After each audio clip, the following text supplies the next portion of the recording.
What if I told you that two investors could hold the exact same amount of money in the exact same market, earning the exact same returns, and one of them walks away with thousands more every single year? No extra risk, no secret strategy, just smarter ETF choices inside their taxable brokerage account. That is not a hypothetical. That is what is actually happening right now, and most people have no idea which side of that equation they are on.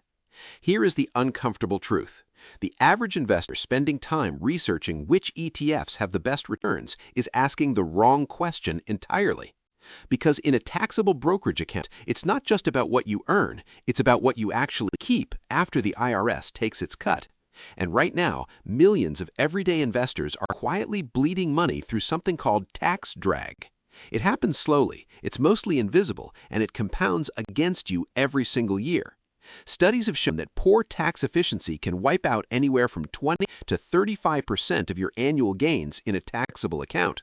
Think about that for a second. You could be doing everything else right, diversifying, staying invested, avoiding emotional decisions, and still be handing back a third of your growth to the government simply because you picked the wrong fund.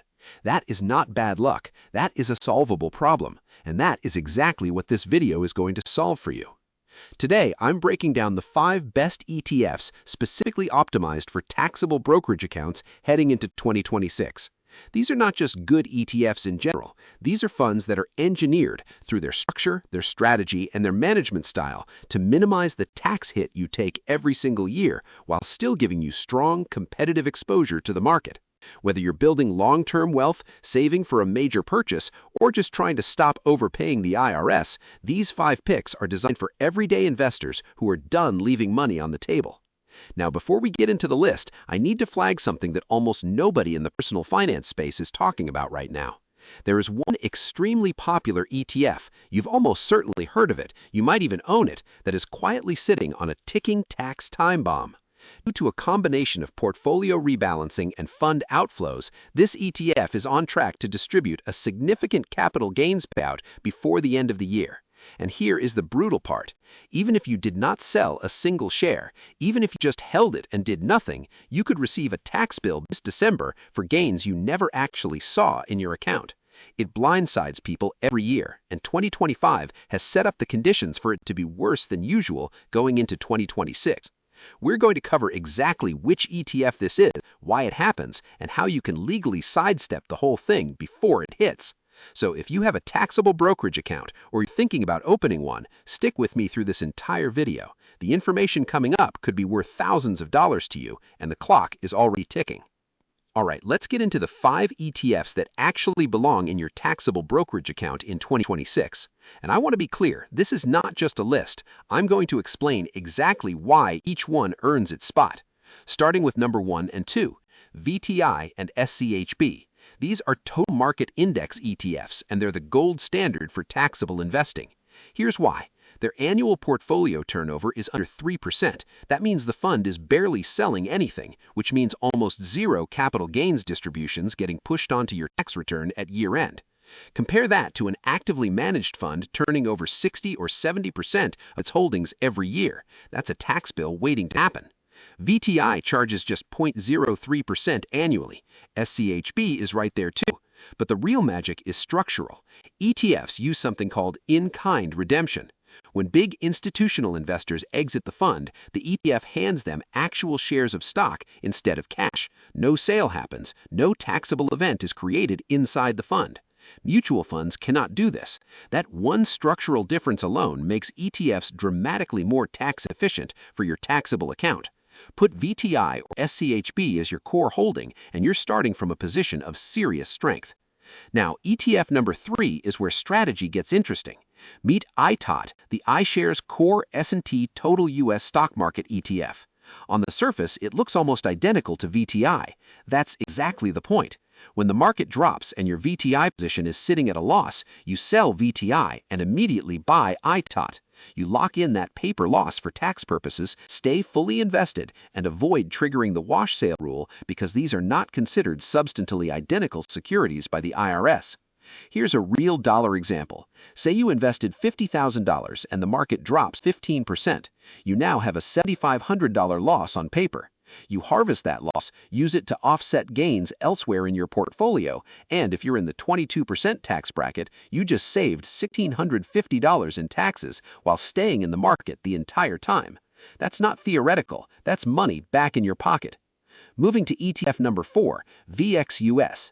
This is Vanguard's Total International Stock ETF, and it does something genuinely special in a taxable account.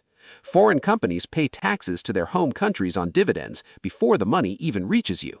The IRS lets you claim a foreign tax credit for those taxes paid. So not only are you getting international diversification, you're getting a direct credit that reduces your U.S. tax bill. That credit disappears inside a tax-advantaged account, like an IRA, which is exactly why VXUS belongs in your taxable account specifically.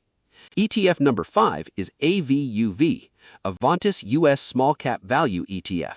Small Cap Value has decades of academic evidence behind it for higher expected long-term returns, and AVUV captures that premium with disciplined, low-turnover management.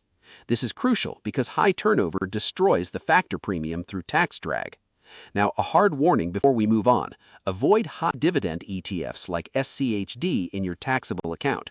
That juicy 4% yield sounds great until you realize qualified and non-qualified dividends are taxable every single year, whether you wanted that income or not. High yield in a taxable account is often just a tax trap wearing a bow. So, now you know what to buy, but knowing what to avoid is just as important, because the wrong ETFs in a taxable account can quietly drain your returns every single year. Let me walk you through the 3 biggest tax traps hiding in some of the most popular ETFs right now. Tax trap number 1 is high turnover actively managed ETFs. When a fund manager is constantly buying and selling inside the fund, they generate short-term capital gains. Short-term capital gains are not taxed at the favorable 15 or 20% long-term rate. They're taxed as ordinary income, meaning you could be handing the IRS up to 37 cents on every dollar of gain, depending on your bracket. Always check the turnover rate before buying. Anything above 20% starts getting risky for a taxable account. Tax trap number 2 is covered call and derivative-based income ETFs. These funds are incredibly popular right now because of their eye-catching yield numbers. But here's what the marketing doesn't put on the billboard. The income they distribute is often classified as non-qualified dividends or return of capital, which means it gets taxed at your highest marginal rate, not the lower qualified dividend rate. You're essentially trading long-term tax efficiency for short-term income that costs you more than it looks.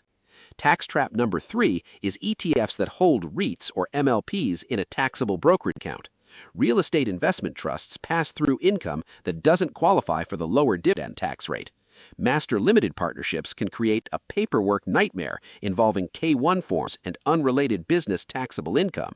These assets belong in your Roth IRA or your 401k, where that income can grow completely sheltered from annual taxation. Putting them in a taxable account is like leaving money on the table every April. Now, here's your simple 2026 action plan, and I want you to actually do this. Step 1. Audit every ETF you currently hold in your taxable brokerage account. Look up the turnover rate. If it's above 20%, put it on your watch list.